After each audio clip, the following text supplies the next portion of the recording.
ساعات كتير جدا بيحصل لنا تنميل في الايد او في الرجل، وده بيكون نتيجة مثلا قعدة غلط، نومة غلط. فمجرد ما بنعدل وضعيتنا الدنيا بترجع تمام مرة تانية، وده طبعا بيكون حصل نتيجة الضغط على الاعصاب في المنطقة دي او عدم وصول الدم بشكل كافي للمكان ده. ولكن لو التنميل عندنا استمر او مثلا بيتكرر معانا كتير، لازم ساعتها ندور على السبب، لان ممكن يكون من احد الاسباب الشهيره للموضوع ده نقص فيتامين بي 12، لان فيتامين بي 12 من الفيتامينز اللي بتغذي الاعصاب.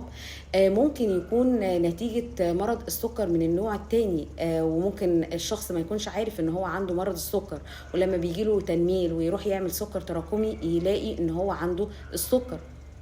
ممكن يكون مثلا سببه يعني وجع في الفقرات نتيجة مثلا انزلاق غضروفي، فالضغط على الأعصاب في الرقبة أو في أسفل الظهر ممكن إن هو يسبب تنميل في الإيد أو في الرجل.